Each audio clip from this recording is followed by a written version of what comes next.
right. We're going to see if this works without the buffering. Can you guys hear and see me okay? Let's do an audio and visual check.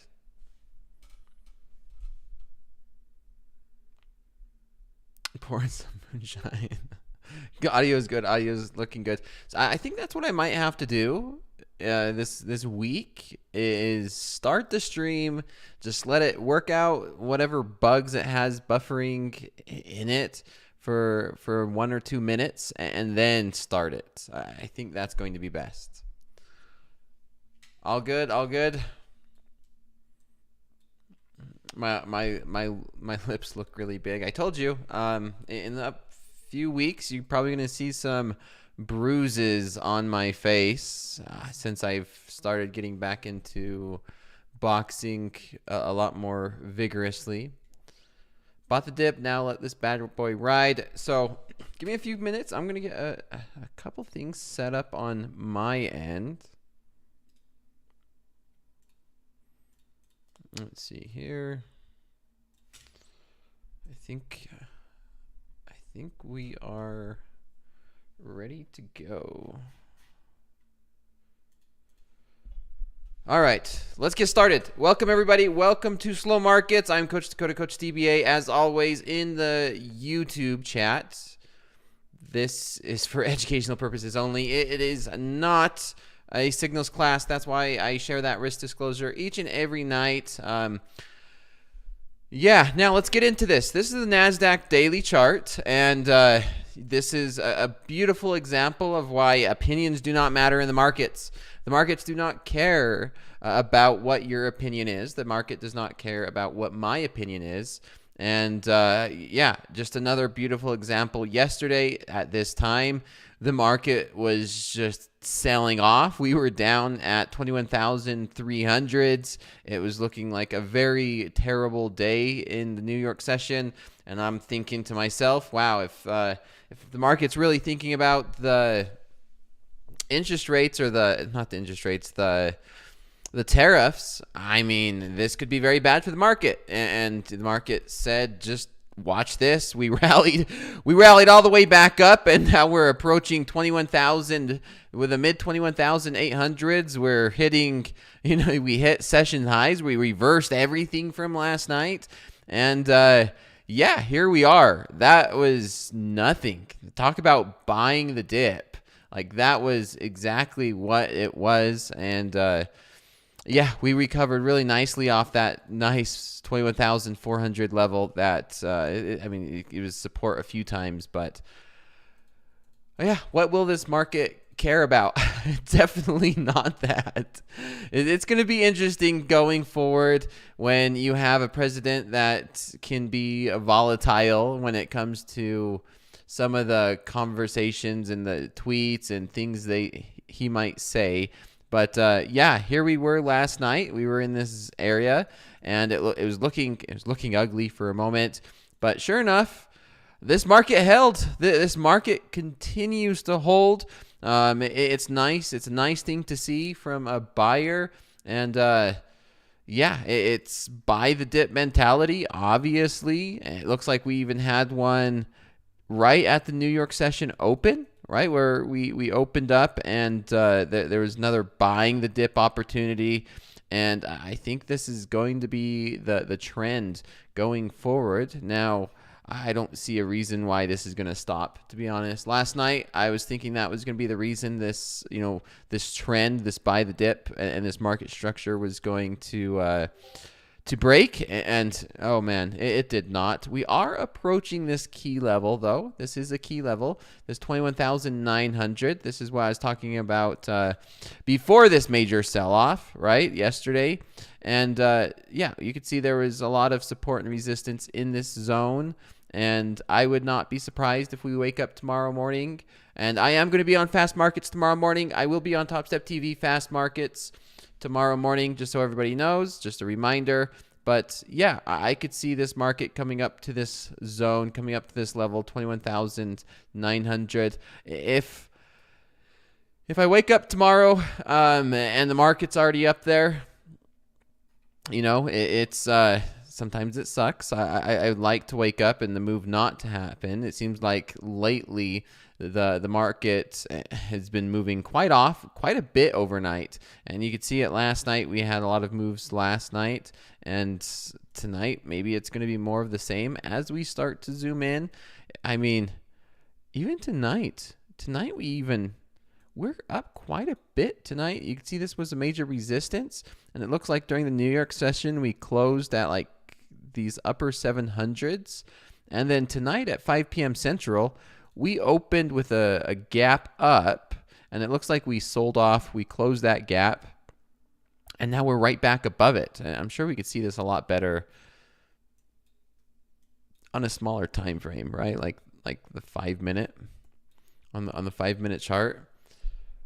Yeah, we opened up here, closed the gap, a nice 30-point gap that's closed, and we're continuing to find buyers, and we are already higher where we were yesterday. Let's take a look at the daily again. Let me see. Yeah, you could see that move on the daily chart, right? Where we gapped up, closed it, right back up, pushing these highs, and headed towards this key level. It's another major level that I was just talking about it, right? It's 21,900s. Interesting. I mean, I don't want to step in front of this. It's just like, who wants to step in front of this train, right? Whoever did, all right? I mean, that's why I do that in a practice account when we have crazy volatility. Yeah, it was a nice day off today. Not thinking, or I didn't even take a single trade today. I didn't look at the markets. I didn't even think about the markets. It was a nice day off from everything, which was very nice. So I'm looking for this market to continue. Maybe we come up and run to these 900s. Then the next level, of course, is going to be this 22,100. Maybe we can make a run for these highs. That could be a possibility. Not sure. I'll continue to. We'll continue to talk about this later on tonight as we go through it. We have plenty of time. Let's go through the different markets. We'll take a look at crude oil. Crude oil, that's the 5 minute. I like to start on a higher time frame. Let's take a look at the hourly chart. We finally did break through. We broke through this level. This could be an interesting spot if somebody's bearish and they want to short this market. They want to short crude oil. This could be an opportunity where you can see this major resistance, support. This is a nice support and resistance. When we broke through that, we came back and we tested it. And this downtrend is now starting to hold. So there is definitely an opportunity if the sellers continue to push this market down, where support becomes resistance. We could continue a sell-off, and maybe we could come down to this $74 a barrel, right? $74 a barrel is going to be the next maybe support and resistance zone around 74. That could be a possibility for the short side. I mean, on the flip side, right? On the flip side, if we're still looking at buying the dip, I mean, it's still in an uptrend, right? This market's still bullish. We are, we've been rallying for the past few weeks. So if you're not looking for this market to sell off, and if you're looking to buy the dip, then two things to keep in mind is this is a nice area of resistance. Maybe we could look for a nice breakout above this, right? There's also probably a nice area where we could look for maybe a break of a trend line, and then we look for the continuation back up to the long side. So this is a decision zone, whether you believe that, and you're depending on how you trade and how you are as a trader. If you're looking for shorts, there's a decision to be made, and there's obviously you could look at this market and say, yeah, this market could easily sell off because we're at a level of resistance.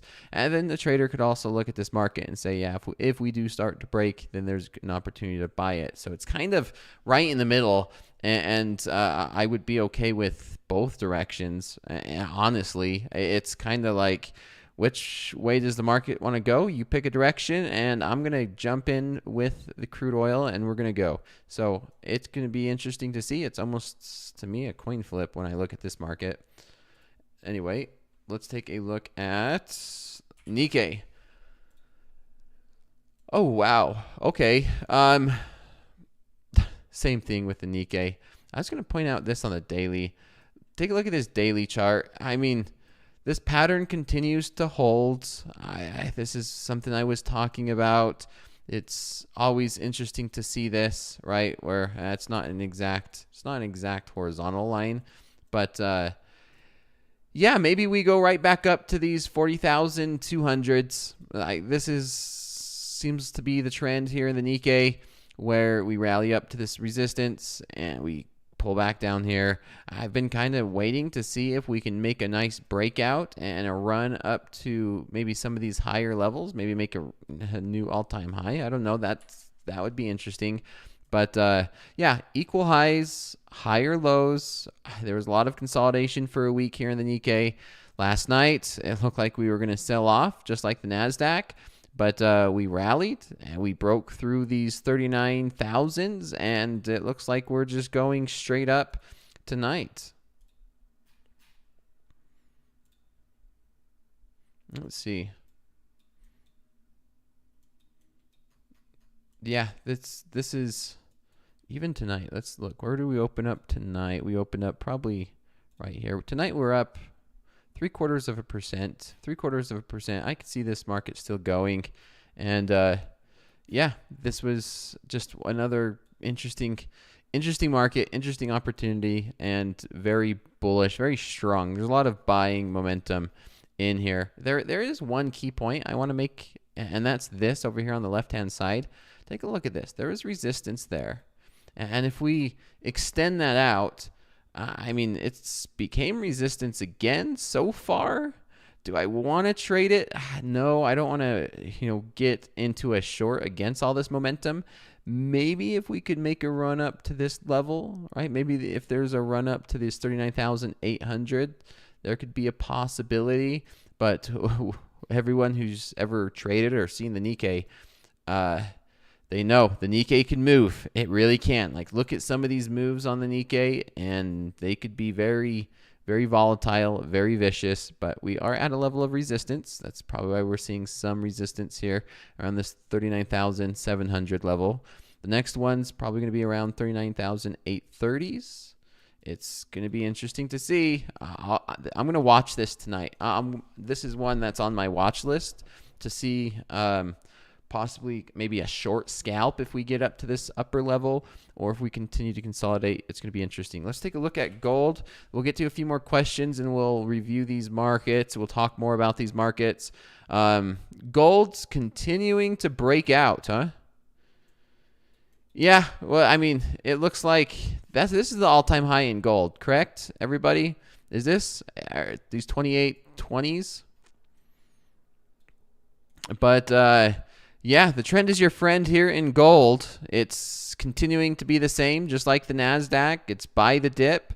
We're starting to break out. It looks like we are clearing through right now. This December 11th high.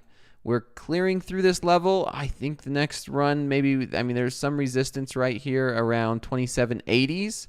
2780s.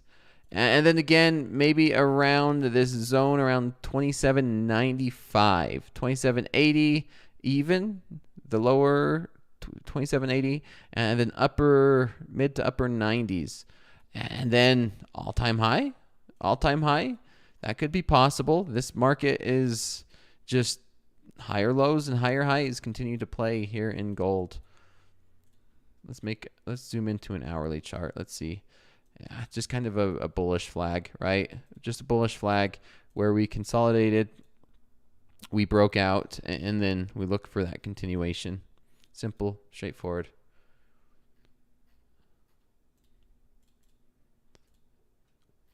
Let's see. Yeah, is that right? Is this the all-time high? Is 2826, 2826, 2827 maybe? Trend, my friend. How do you measure the percent on Topstep X? I use this tool. See this? It's measure. It looks like a ruler. Click it. That's how I've done it. Remember, I'm still relatively new to this platform. This platform is less than a year old. I've been trading it since August. I've been on Topstep X since July. I've played around with it before, but yeah. Not an all-time high. This is not the all-time high on gold. What's the all-time high on gold then if this is not? Am I just looking at something else? Do I need to zoom out further? Anybody in the YouTube chat, let me know. What is the all-time high on gold? Okay, yeah, that is the all-time high.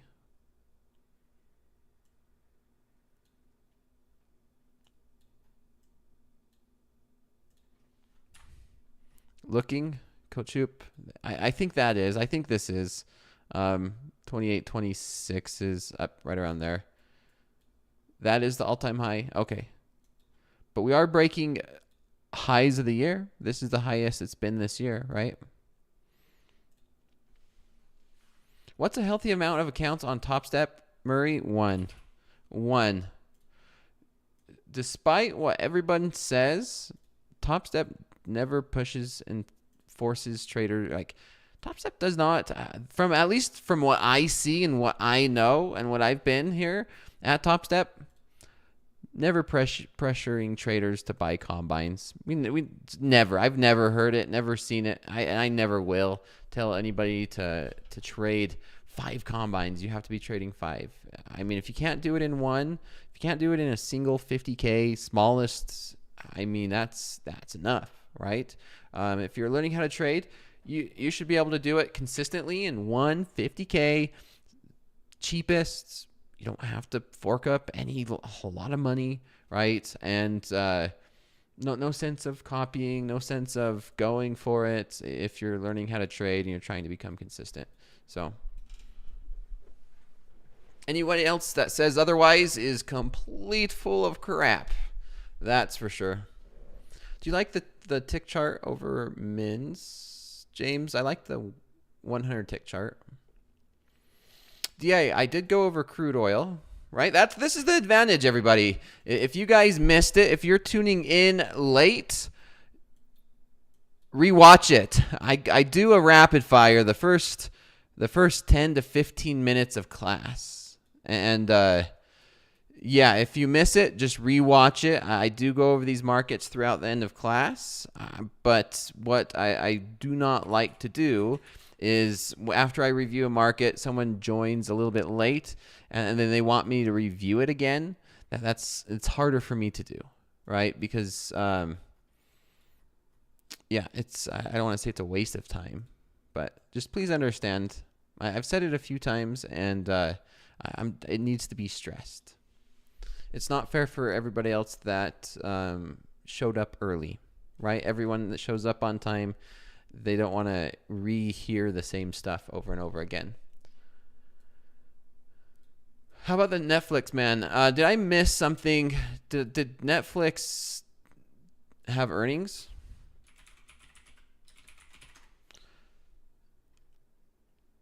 Oh, man. Yeah, it did. Netflix delivered, huh? Up 14% overnight. Okay. So that's what's leading to a lot of this rally after hours.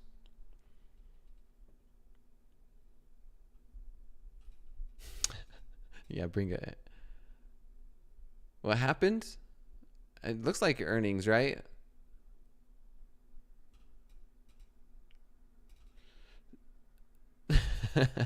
DA, it's fine. Just know that everything is recorded. It's all recorded. It's all on YouTube, and you can rewatch it whenever you are free. I get a lot of messages from traders all over the world who are either sleeping at this time or they're in the middle of work, and they ask me questions like, "Hey, Coach Dakota, I watched the recording last night. What did you mean by this?" And they ask me, like, there's a lot of questions. Everybody in here would be surprised how many traders actually watch slow markets after the fact, after it's recorded, and they ask me questions, and some of them they take notes, and I see them go through, and then I'm excited.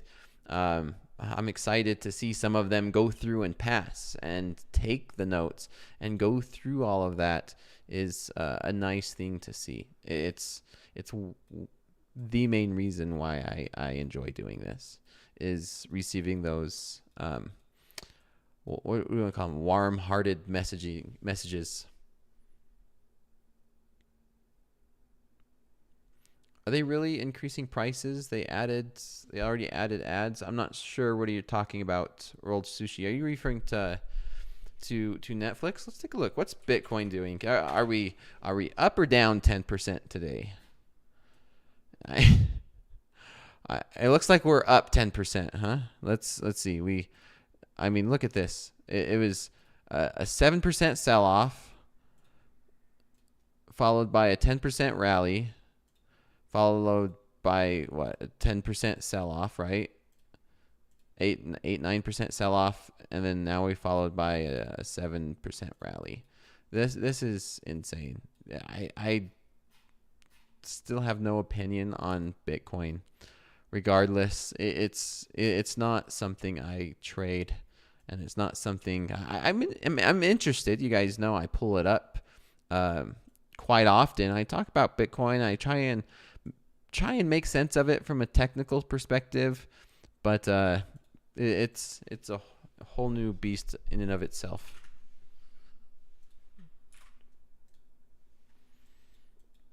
Oh, you know what I should do, actually? You know what I should do?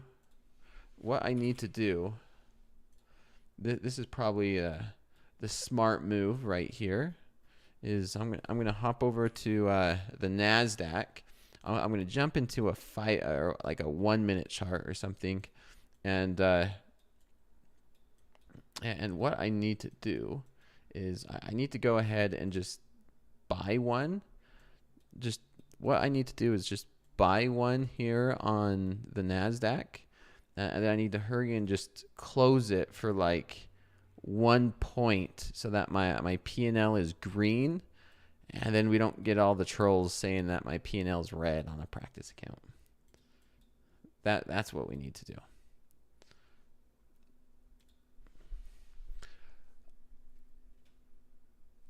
Oh yeah, and I better have a stop loss too, right? Just so traders don't see that.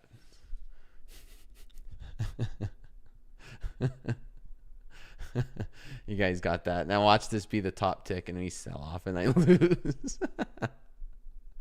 That would be something else. I just want $20. Do you prefer breakouts or pullbacks? JG, I prefer breakouts. Or sorry, not breakouts. I prefer pullbacks. Pullbacks is my preference.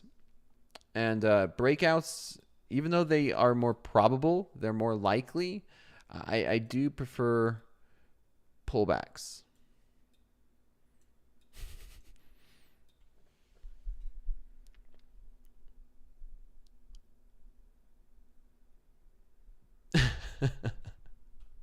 Yeah, pullbacks is my bread and butter I think that's what, yeah, the bread and butter trade, pullback, and then looking for continuation. Pullback is my preference. All right, let's keep going through this. This is just a quick scalp. I actually want to, let's see. I see 80 contracts over here. Look, see these 80 contracts on the DOM? Let's see if I could squish this in there. Well, they just got filled. I just top tick this in a practice account. All right, well, if it didn't work the first time, it's probably going to work the second. Right? Maybe it'll work the third. I mean, I just keep doing it until it works. That's what you're supposed to do.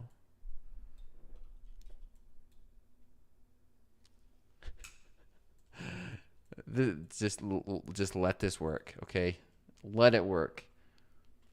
Do you use a set stop loss, or does it change depending on the range of the market? Yes, I do. It does change depending on the range of the market. This is a good example, okay? So let's just take this for example. This is a good example. Let's say I'm long the market right here. This is not a real trade. This is a practice that I'm just screwing around with. But if I am in a long, this market hates me. If I'm in a long right now, I want my stop loss to be at a level that makes sense. So there's some support right here at this 820s, around these 820s. I would want my stop loss to be somewhere below that, right? So that way if we do come down, we can find some support and we rally up, right? Worst case scenario. And if we do start to break this level of support, then I'm not going to be as bullish. So it depends on the individual trade on how I have my stop loss. 27 color, do I always add when the price is going against me? No. Nope, I add both. I like to add around a zone. Looking for, to be honest, I wasn't really, this isn't a trade. I was looking for this market to continue up, maybe come through and break these highs right here. And I was only going to get $20, so the P&L is green, and it's call this a troll catcher. This is a troll catcher trade. Good evening, Dakota. Been watching for a month now, Miss Dawn. Enjoying your stream. Question: why are NASDAQ and the ES in sync? However, ES being low volatility.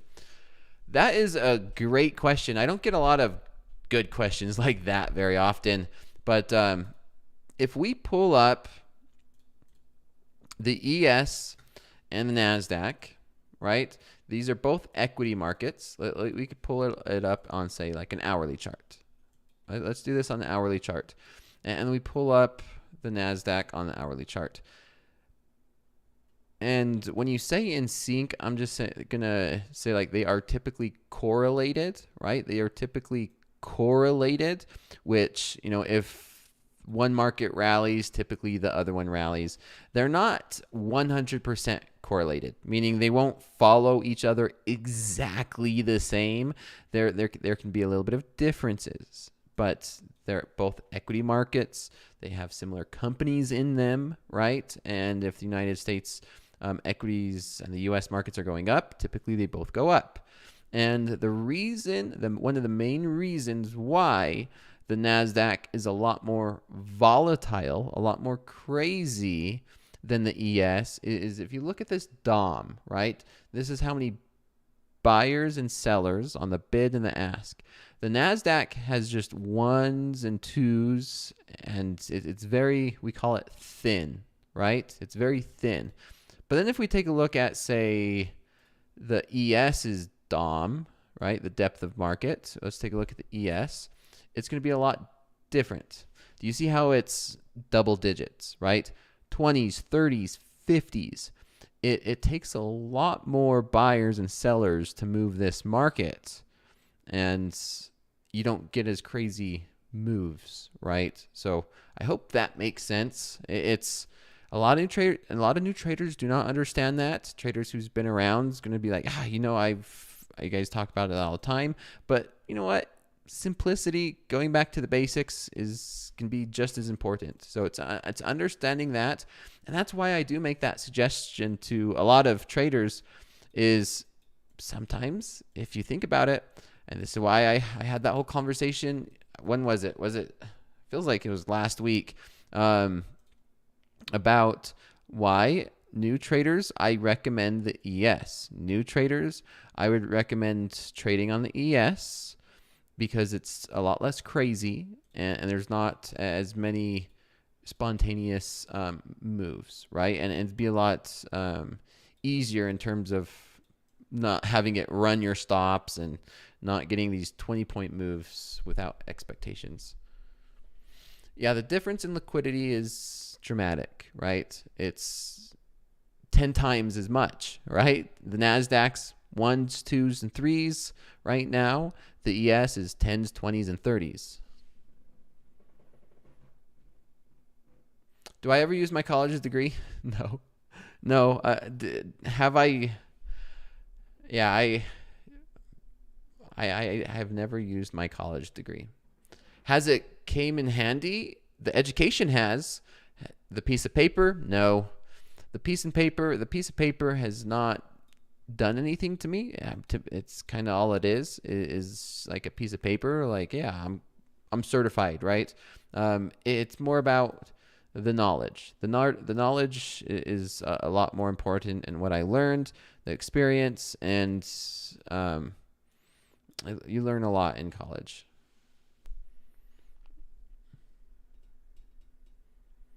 It's cheaper to trade on a self-funded, also for how much you need as margin.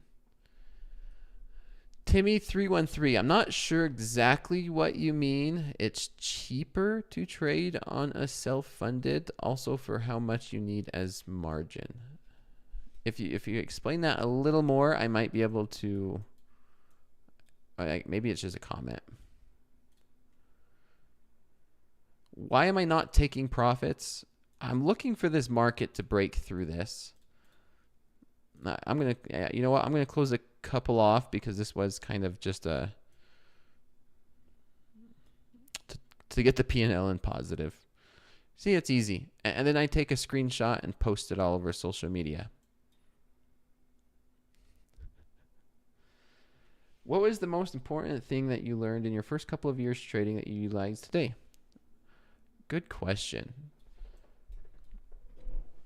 The most important thing that I've ever utilized, or what I've learned in my first years of trading, that benefit me the most today, and that I still utilize. Let me think about that one. Adam, remind me again later on. I definitely need to think about that one. But if it was anything right now that I could think of, it would be just keeping it simple. The more I keep it simple, and that was one of the biggest things I learned when I first started trading, is that some of my most simplest forms of trading are some of the best. It really is. It like every single trade I've ever taken, the most profitable and the easier trades were the obvious ones. First and foremost, like, wow, that was so obvious. It was so simple. It was just like you're walking down the sidewalk and you see $100 bill and you bend out, you bend over, you pick it up and put it in your pocket, and you're like, that's just too good to be true, right? Well, that's kind of how the markets are sometimes. That's kind of how it is, where it's hard to see when you're in the middle of a trade, and it's hard to see when you're trading, right? But then after you take the loss and after it hits your stop loss, with the power of hindsight, you could kind of look back and say, well, that was maybe a little stupid, right? It was so obvious. And not all the time, but sometimes. And I think that's has to be what it is for me. It is just keeping it as simple as possible. Maybe this one's a good example, right? Maybe this demo trade is a good example. Market goes up, right? We got pullback, right? Market's going up. We got a pullback. Therefore, look, could we get continuation? Simple. Where do you buy? Well, you could buy on a pullback, and you look for this market to continue. And that's hard to do, right? As simple as it is, it's easier said than done. And yeah, there's no sense of getting cute with it or overcomplicating it. Are the numbers on the DOM contract sizes? The bid, if that's what you're asking. So over here on the DOM, the left-hand side, these are how many buyers, right? There's 7 contracts, 6 contracts, 5, 7, 6, 5. These are the sellers, right? People wanting to sell this market. 1, 3, 4, 7, 10, 5, 15. There's 15 contracts looking to sell right there. I do not look at the volume in slow markets. I do not look at the volume when determining whether I'm going to get into a trade or not. I do not. I'm going to get out of one more. Let's see if we could just get maybe it will, maybe it won't, and then we'll just turn this into basically a risk-free trade. Let's see where it goes. Thanks for the response. Did you ever seriously struggle with over trading? How did you overcome that restraint? I do. Man, I like tonight. Today has been such a great day for me. Just not thinking about the markets. And I come to class, and I'm holding my slow markets class, and I'm getting some absolutely amazing questions. Absolutely amazing questions. And these are some great ones. Let's get through these. I don't mind. I'm going to spend more time answering these questions. We could continue to watch this dummy trade. I'm going to also keep an eye on the Nikkei. Do I see a short here? Possibly. It's hard to short this market, right? Where you, like I was saying, keep it super simple. If we end up shorting here and this market just continues going up, and then we just say, why would we short a market that's so bullish, right? So that there's nothing wrong with shorts if there's a process and you're following it. But yeah, don't find yourself trying to trade all day long. No, War, I do not trade all day long. I used to watch the markets every single day, all day, and I was just so obsessed with the markets. That's not the right thing. I mean, especially the futures markets, it's open 23 hours a day. It's a lot, and it could be way too much for one person to continue watching. So let me get to some more of these questions. We have a lot of them coming in tonight, and these are good ones. None of the drama, none of the negative questions or comments, which is nice. This is what we're here for. We're here to learn. We're here to get better and be traders. Me too. I learn a lot from you guys asking me questions, because some of these questions that are good, they help me as well. They help me think about some of the stuff that I haven't thought about for a very long time, which is very nice. Where, yeah, some of this is it could be like a nice refresher. I mean, one could even say I'm learning a lot more by having this class than I've ever done on my own, to be honest. What's your habit and rules for managing emotion? I haven't thought of rules for handling emotion. I think something that I can talk about right now is going to be the tools that's available on the platform can help manage emotions. For example, you have a daily loss limit. You have the lockout feature, right? You have a lot of tools as a trader now on this platform that can help with it. But for me, one thing I like to do to help me manage emotions and for me to trade with a clear mind is using points instead of dollar amounts. Like you could see right here in front of you where I'm moving my stop loss, right? Like this is $150, $70, $80. I can move it all the way down here. It says $445. And if I'm in like bigger contracts, right? Like say I'm in 10 or 5 contracts. I mean, could you imagine, if I'm in my normal 5 contracts, it'd be 5 times this. And then it's an emotional connection we have with money. So what I like to do is use the tools that we have here, and I know there's other platforms that have similar tools, is instead of dollars, I would use ticks or points. I like points myself. And right here, So this helps me take the emotions of the dollar amounts and looking at dollars out of it. So it doesn't matter how many contracts I'm in. I can focus on this process where I could think to myself, hey, I'm up 7, 8 points. I'm risking 4. I've already locked in so many points, and then I just follow the process. Follow the process. Points make it feel like a game. Well, I mean, it's about following a process, right? I mean, if it needs to be so repetitive, almost, one could say almost like it is a game. I mean, it kind of is, right? You're following the process over and over and over again. And what's the difference between points and dollar amounts if you're consistent? You're not being emotional about it, and it helps you not think about the dollar amounts and make irrational decisions.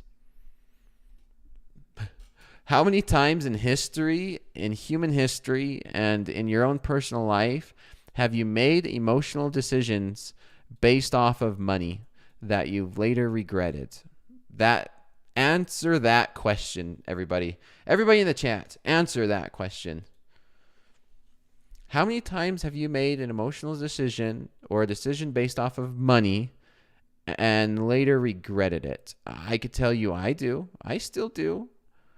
I'm sure there's traders and people do it daily, right? And so wouldn't it be nice if that's why I like it like this. A lot. You lost 3,000 a year ago many times. Yeah, everybody. If you haven't, then I mean, are you a human, right? Yeah, I wouldn't trust anybody who says they haven't. More than I want to admit too. So yeah, that's the idea behind this, is because you will, it's not a fact of if, it's a matter of when, right? Is if you trade and you're thinking about the dollar amounts, when will you make that emotional decision that you're going to later regret because you no longer followed your process? Glitch mode. Yeah, glitch. I lost 17,000 because I was greedy. Interesting.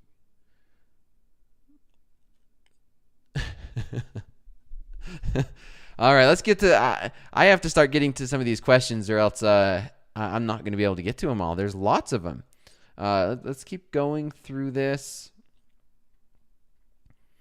Do you consider volume of contract in still markets? Nope, I do not. Do you ever seriously struggle with overtrading? How do you overcome that? Yeah, I've went through the struggles of overtrading, right? Watching the markets open. I mean, you could even compare the market to a casino. Casinos stay open like 24/7, right? They're always there. They're willing to take your money. It's always there. The temptation's always there. And you need to follow a very disciplined process. You need to understand. I mean, we have like an example, the statistics, right? Look, this is a good example. This is from the AI, right? We'll analyze your statistics as well. Your least successful trading time based off this account is from 4 to 8 p.m. So I should not be trading between 4 and 8 p.m. based off these statistics. Now, given I only have a couple days on, this is just a practice account where I'm throwing on trades, right, that don't matter. So the more trades you have, the more accurate the statistics will be.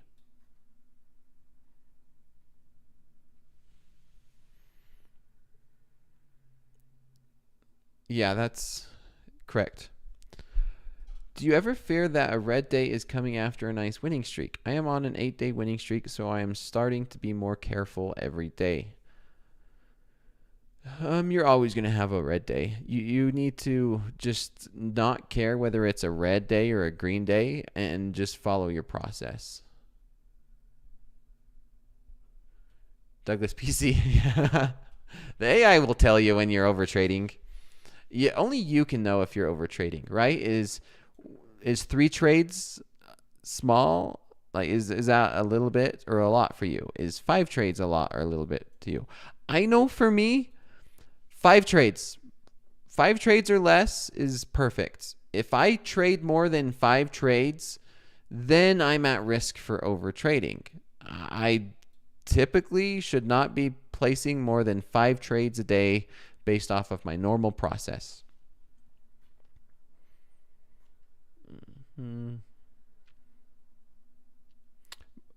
Here's a good one.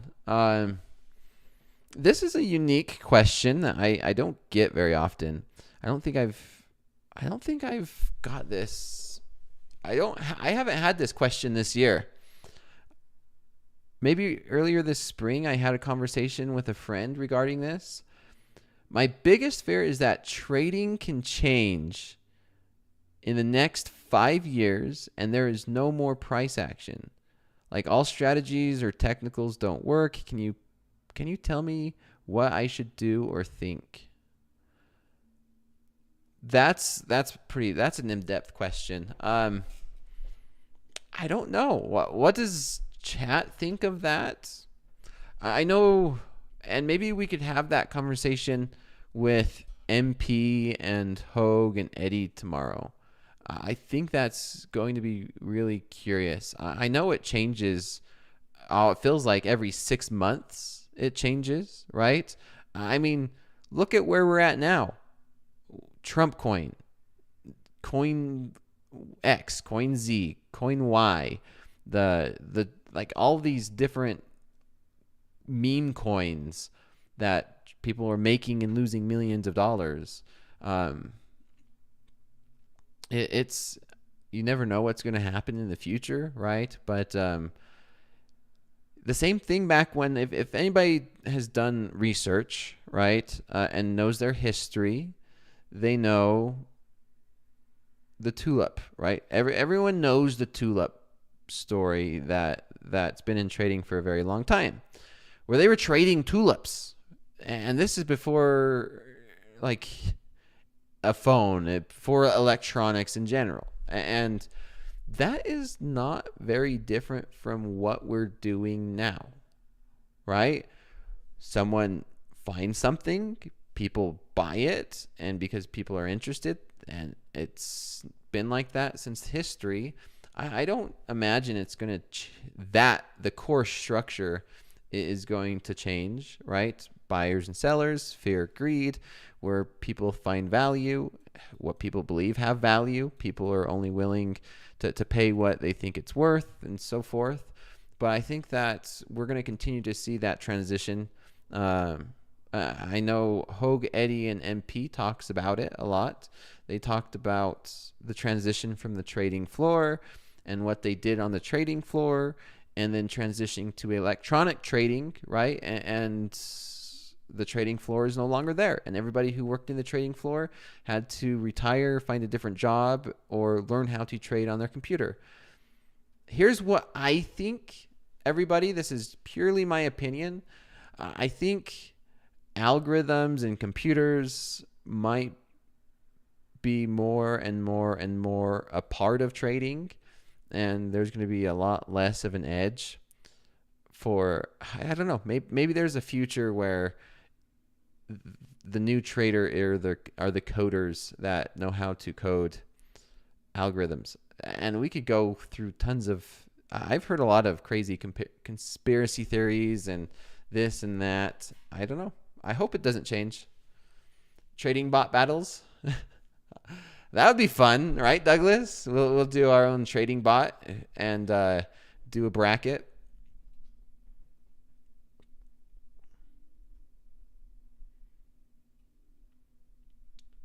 There's always going to be a human aspect. Yeah, I would hope so. My AI versus your AI. Do you ever swing trade like 1 or 2 days? Yes, I do. I do swing trade. I talk about it sometimes, not very often here on this Topstep account, but swing trading. You can see me. I always talk about these higher time frames, right? And I absolutely enjoy trading on higher time frames. A lot of my setups are on higher time frames. I start on the daily, and then I zoom down.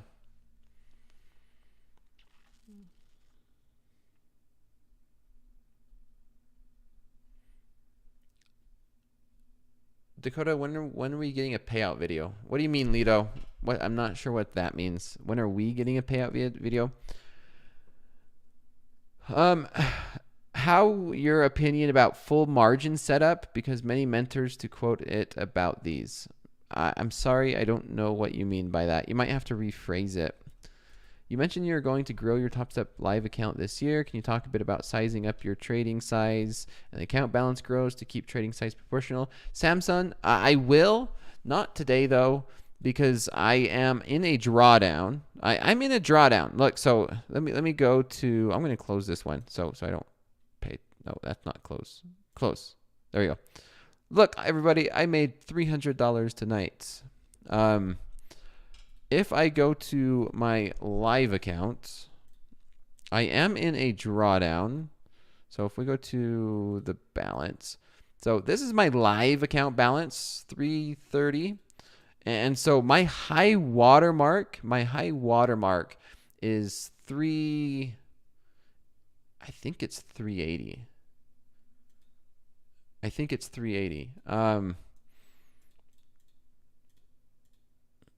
Yeah, it's 380s. It's in the 380s, I think. So my live account balance right now is 330, and my high watermark is 380.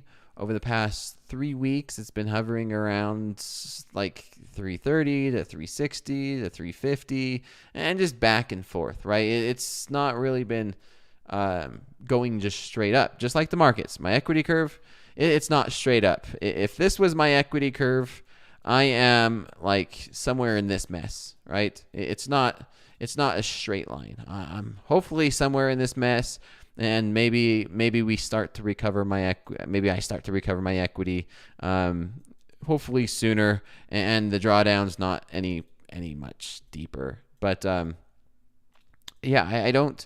I'll talk about scaling when I get there. I'm not going to change my contract size probably until I get back to like maybe 380 again. 5 minis is a lot. 5 minis is plenty right now. You can make or lose a lot of money in the NASDAQ, especially during the New York session with 5 minis. You see me risk $5,000 in one trade, right? You can make or lose $5,000 in a single trading day, in a single trade. And then some of these spikes is obviously it's a lot. 5 minis is a lot, regardless of how you look at it or how you view it. But ultimately, it ends up to be about 1.5%. It fluctuates, right, depending on the day. I mean, what is 1.5% of, or what's 5,000? Man, you guys, I'm thinking of math right now. So my daily loss limit's 5,000. Right, I shut myself off at 5,000. So yeah, 1.5%. And then as the account grows, if we go back to 3, it turns like 1.33%, and that's fine. And as it grows, I'll keep doing it again. I'll do it again. If it grows, I'll keep the 5 minis. Maybe once I get to 380, maybe 400,000, I'll probably change it to 6 minis, then 7 minis, then 8 minis. But I want to keep my risk around 1.5%.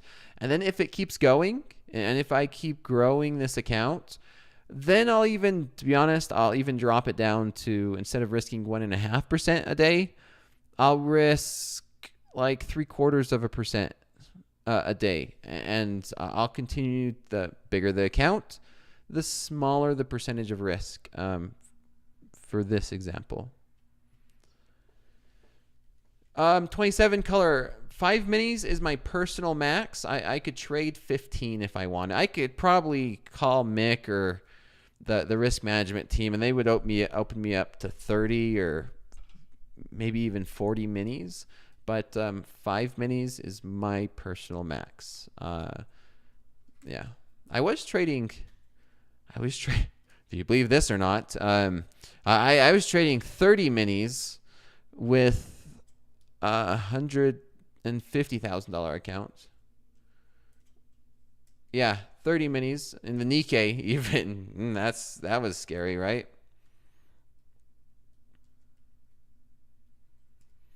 I don't have a daily target. a daily loss. Yeah.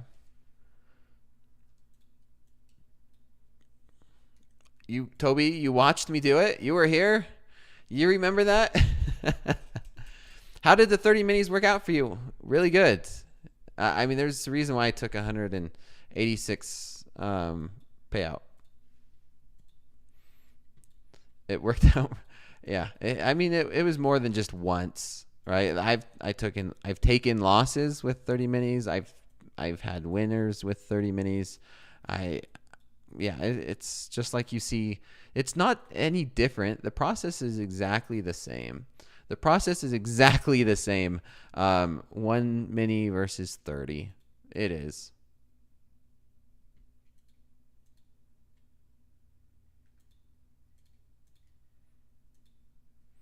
Yeah. It's the same process. Process over profits. Shout out to my new VIP team name, right? Pop Squad. Process over profits. Let's get back to these markets. Gonna go back to the demo, and let's look at this Nikkei. This Nikkei is something I was looking at and watching. If you guys remember, it is turning out to be more resistance right here. I don't know. I think I seen somebody in the chat that was short. The Nikkei. Is that right? Let me know. That's turning into a pretty good trade.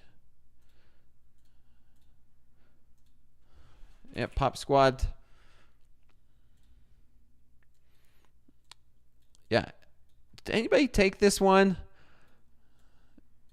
8 miles. You are short the Nikkei. Great. Like to see it. Simplicity. See how simple that is?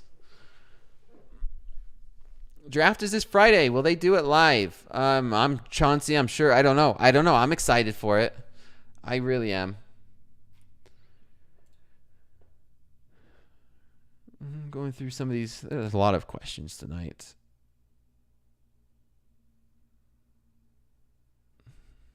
Give me a moment. I'm just reading through all of these questions. I think I answered most of them. If I didn't, just retype it in. I mean, in general, not specifically. Andrew A. Draft is not Friday. January 27th. It's in 6 days. It's Monday. It's Monday, right? Draft should be starting Monday. And isn't it like every day? I believe. It should be every day that week. It's going to be a big week on Topstep, to be honest. It's not a single day. I think it starts on the 27th, and then it just continues throughout that week. So it's going to be a good one. Well, I know. You should see all these questions. Like, look at them. This is kind of what I look at, everybody. All of these questions that just get piled up that I go through and try and get to them. I don't get to all of them. I do my best. Yeah. Do you mind sharing your performance link? Live accounts do not have a performance link. This one doesn't matter, right? Because this is just a practice account. Arizona Bob. My live account is at 330. What did I start with? I started with, I don't know. That's a good question. I do not know what I started with in this live account. I think it was with,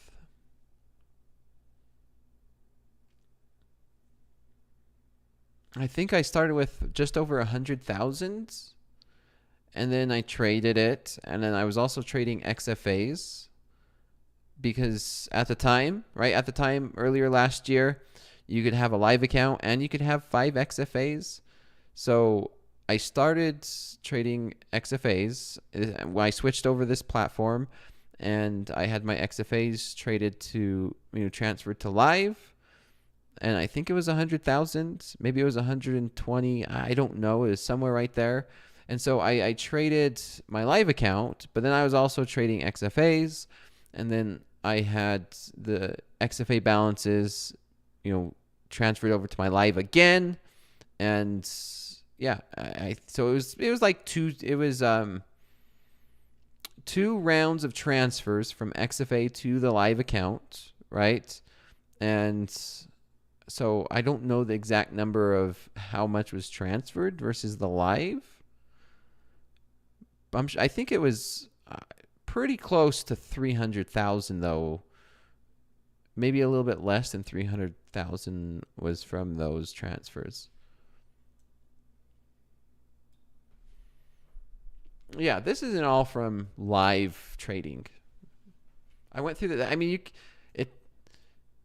you can't send a prop firm a check and say, "Hey, here's 330,000. Give me a live account." I wish that. I mean, no, it's what a personal brokerage is.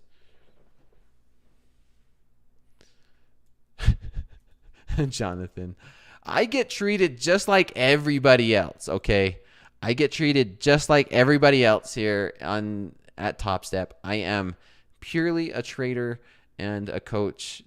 I've elected to be so, and I've enjoyed every moment of it. I don't get any benefits. I've had to pay through I paid through combines, all full price. I paid for everything, just like everybody else has to. Trust me, I asked. Coach Hoop knows, right, Coach? You probably see some of the messages. I'm like, "Hey, I'm a coach. Can I get a discount because I'm trading in front of everybody and keep teaching?" And they're like, "No, trade a practice account." I'm like, "Well, that's not the same." It's hard to run a stream and to be a coach and then also trade in front of everybody. And there's times where I was struggling, and yeah, they're like, "Yeah, I have to." So I did it, and it's been a fun journey.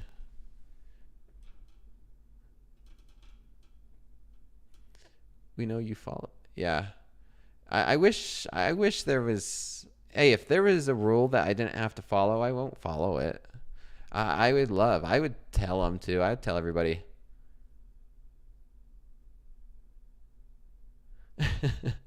I just, hey, guess what? I get my combines for free, and I would just, yeah.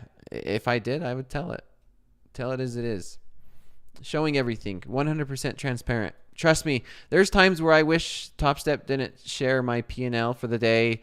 There's times where, oh man, Eddie, I know Eddie's absolutely amazing. I'm sending him, Eddie won the bet. Me and Eddie had a bet for everybody that is tuning in or who is new. Eddie, one of the main guys on TopstepTV. In the mornings, when I come on to TopstepTV in the morning, he's like, "Yeah, and Coach Dakota, our number 2 or 5 or number 1 trader, wherever I'm at the time," and he'd just be like,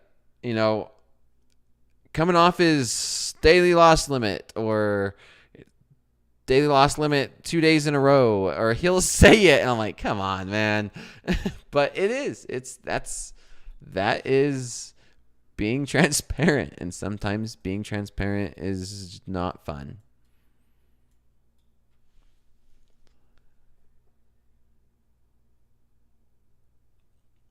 What do you look for when you do your analysis, when you do your top down?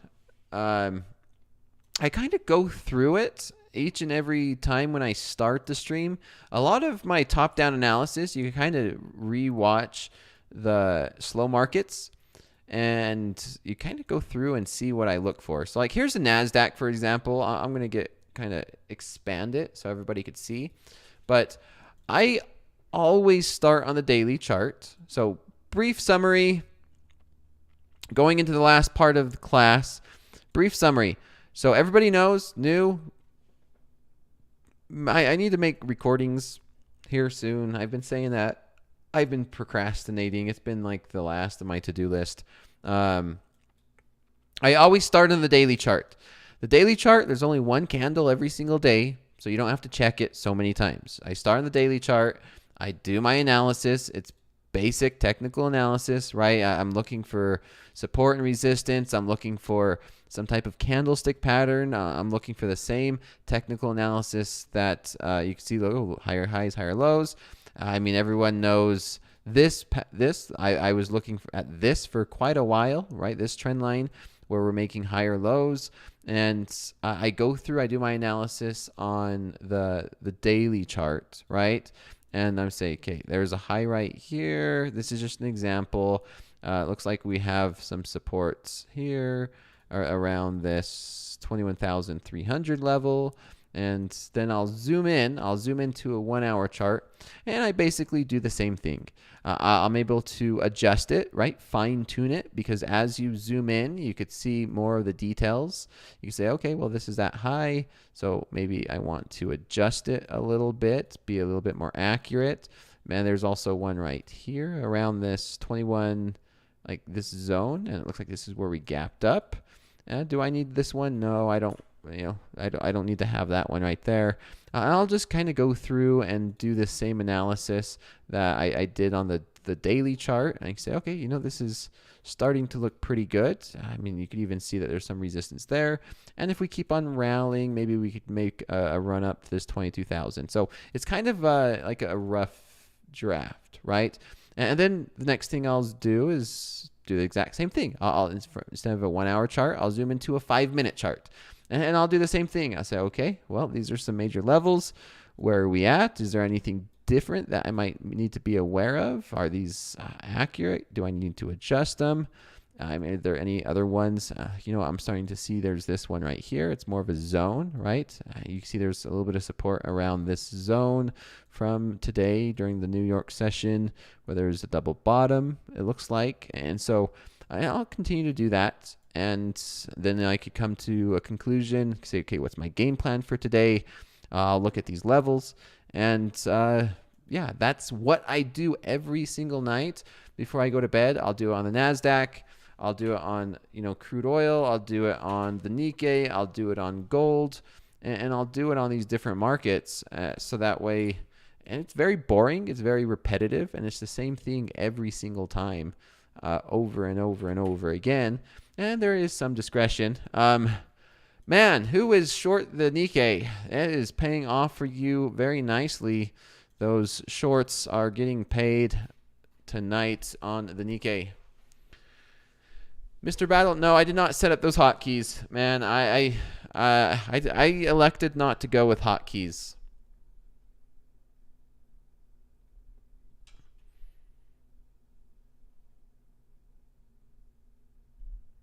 Rolled sushi. Now, I know what you're doing there. You're wanting trade advice off of a particular trade. I cannot give you advice. It would be wrong for me to do that anyway. You need to just definitely follow your own process. You say you're long from 833. You're long from there. And you've moved your stop to 835 and a half. Right? You've moved your stop to 835 and a half. So this is your stop. So it would be wrong for me to give you any advice on this trade. You need to follow your process and continue to follow your process. I can tell you this. This is a great trade. You're in money and it looks good, right? If I was in a long, to me, this is a pivot, right? There's a level of support around these 37s. And so, yeah, if we do break through these 36s, there could be a chance that we continue down. However, the NASDAQ, a lot of the times, runs stops and then turns around, right? So I would just be one of those... you got stopped out now, right? But yes, follow your own personal process. That was a valid trade. I liked it. I liked where you had your stop loss personally, but it doesn't matter what I like, and it doesn't really matter what I think, right? You need to follow your rules regardless of my opinion. My opinion does not matter when it comes to your own trading. But the more I look at it, right, the better that stop loss looked. The way that I'm seeing, like that's a decent one. That was a decent stop loss. And you can see we broke through those 36s. We came down. Now, last thing that you hate is if this thing does rally, then you're going to second guess yourself. If this market does start to rally after it hit your stop loss, then you're like, oh man, I had my stop loss too tight. Wrong. You had your stop loss in the correct place if that is your process. There's no wrong answer. If you're following your process, that's the correct answer, no matter what anybody else thinks.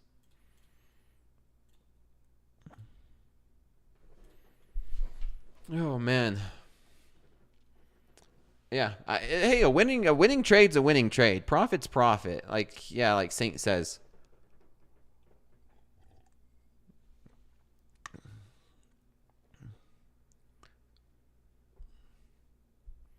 Yeah, you got kicked out. JT Dakota, what happened to Rips? Topstep has said nothing. I think a statement should be made. I don't know. Like I said, I do not have inside information. I don't have the details. I know my schedule to get onto TopstepTV, and I know my slow markets, and I don't know. If I knew, I would say it. I really would. Yeah, because Rips is good trading buddy for me, and I've enjoyed being on Topstep with him, but I don't know what I don't know, right? I don't have the say or on any of that.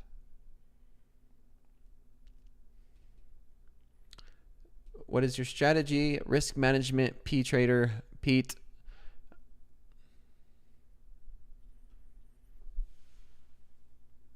He's a low suit with another YouTuber. Text him. Dakota, when you're in an overnight trade, do you ever wake up in the middle of the night to check it? Rolled Sushi, I do sometimes. I don't wake up in the middle of the night and check my trades as much as I used to. But yeah, I used to.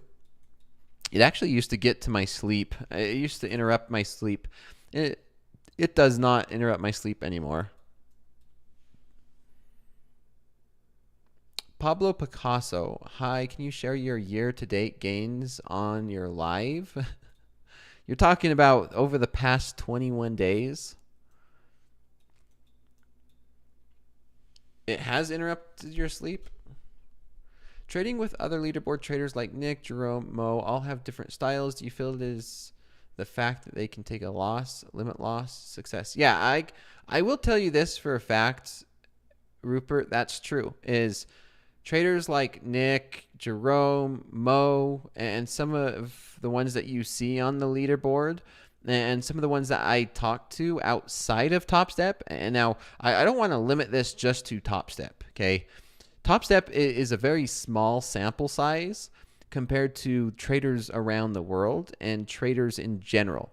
The better traders that I see in Topstep and outside of Topstep have the same thing in common, and that's being able to be okay with taking a loss, not caring about that loss, and not letting that loss affect how their very next trade or how any of their trades in the future will happen.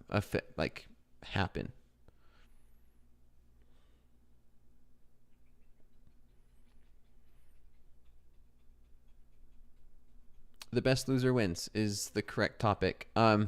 So here's going to be an answer to a lot of everyone's questions. So there's a lot of questions. I'm going to batch a lot of these to an answer. I'm going to give a blanket answer, okay, to a lot of everyone's questions here tonight. Whether it's losses, whether you're trying to deal with a loss, whether you're trying to deal with cutting a winning trade early and leaving money on the table, regardless of what you're struggling with right now, the answer to that question most likely is going to be process over profits. Every time. every time. It's our job as traders to develop a process to trade.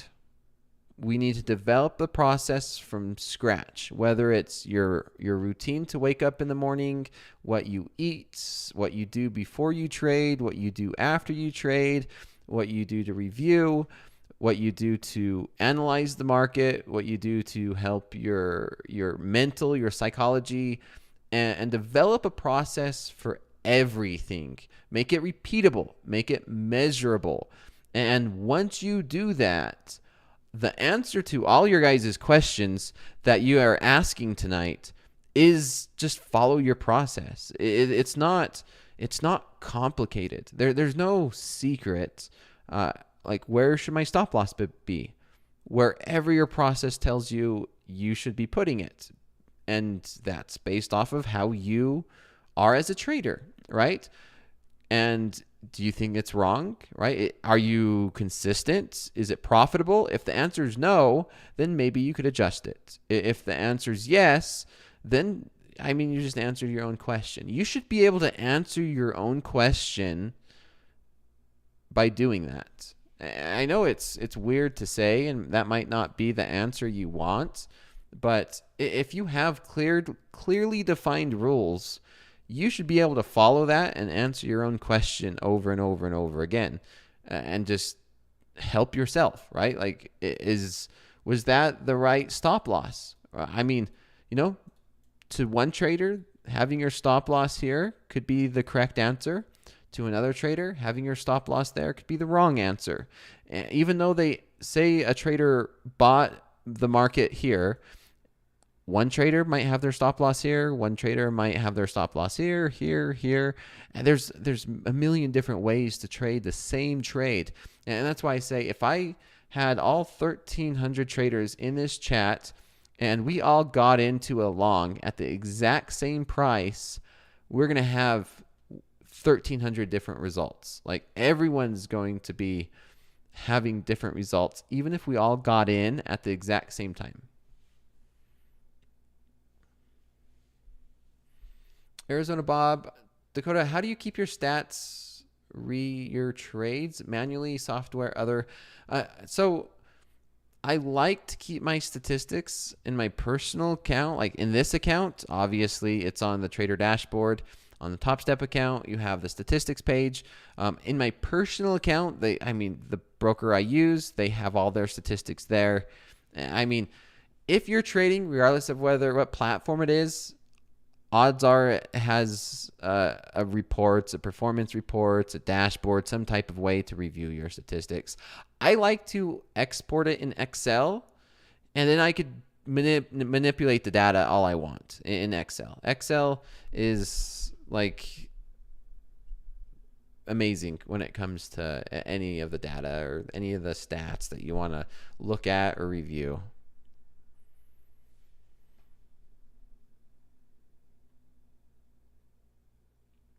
Bon Voyage. What can I do to avoid the habit of trading all day or looking at the market? Turning your computer off. Yeah, there you go. Yeah, Willie said it. Physically separate yourself and the computer, or use this button. Look, I'll do this. Lockout. I'm going to customize this lockout until when should I trade? When should I trade? I'm going to trade. I'm not going to be able to trade this account until 5 minutes after the open. How about that? I'm going to lock myself out. There you go. So now I'm not going to be tempted at all because I'm not seeing any decent setups. And so this is, now I can't trade. I physically cannot trade even if I see and even if I want to. So this is a good example. Just turning your computer off is probably a better example too, because you might not have this on your personal brokerage. Don't accidentally put PM. I almost did that, Connor. You seen that? If I would have put PM, I would have been locked out all day, and that would have pissed me off. Progress over profits. Yeah, we could say progress over profits, process over profits. Do you mean Excel, Microsoft Excel? I do.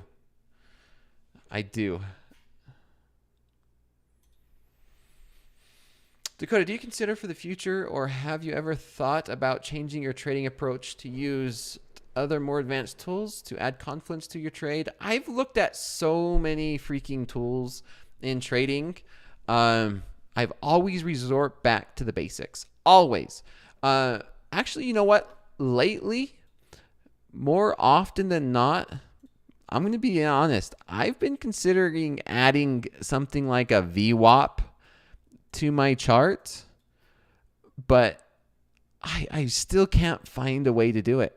I'm sorry. I've considered adding a VWAP. I've considered adding a moving average, but every single time I always revert back to no indicators and basic technical analysis.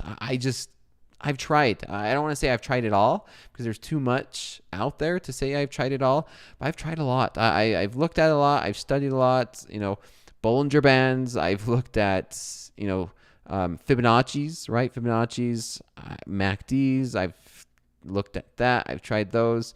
I've talked about the parabolic star. The one I actually do look at every once in a while, to be honest, is probably going to be an ATR. ATR is probably the only one I look at every once in a while. And the only reason I look at this is to judge the volatility, right? I'm okay with judging it, but this gives it a good example of volatility, and see how volatility changes. This is so abnormal to see this much volatility during slow markets. We spiked up there to almost 50 points every 5 minutes. So every 5 minutes, we were at 50 points, almost 45 points every 5 minutes. During the New York session, this is normal, 40 points every 5 minutes. See, every New York session, we've been getting up to about 40 points every 5 minutes. And yeah, that's normal. One ATR. And so this is where I'm okay with using an indicator like an ATR. This kind of gives us an idea of volatility, right? Someone would look at the VIX, like how's the VIX doing? But this is more specific to my market that I'm trading. To heck with the VIX. VIX does gauge volatility or fear index or whatever you want to call it. Nick says it's fake, but I like an ATR. This gives me a better idea of how the volatility is. And as we start to zoom out, you can kind of look, right? So if we look at this time period. So this is 2024. So this is from, as you guys could see, November and December. Look how it's just not volatile, right? And of course, these are futures, so contracts roll over. And then obviously we had that big spike, and you could gauge how volatile the market currently is. And I'm okay with doing this.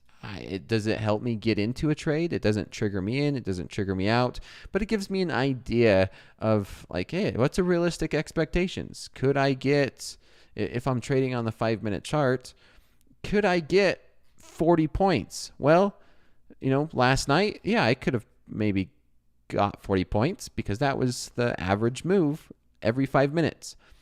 Could I get 40 points during the New York session? Yeah, 40 points because that was the average move during the opening of the New York session.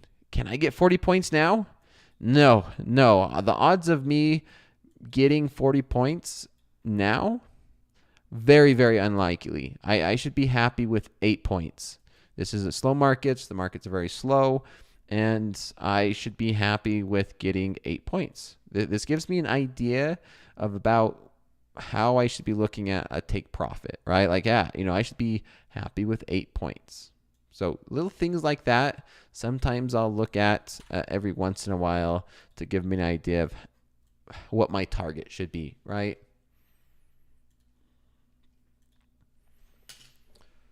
And man, that was it. An hour and a half goes by so fast. Okay, everybody, I'm going to leave it at that. We are coming up to the end of class. I appreciate everybody here. It's always fun. It's never boring, never a dull moment. Tomorrow is Wednesday. I am going to be on Fast Market tomorrow morning. I'm going to be on Power Hour with David Green. And then guess what? We're going to finish it off with Coach Jay, the amazing Coach Jay, tomorrow night. It's always my favorite night of the week is Wednesday nights when I have Coach Jay to join me and take some of the talking load off of my voice. So, all right, see everybody bright and early tomorrow morning. If not, sometime tomorrow. Anyway, take care and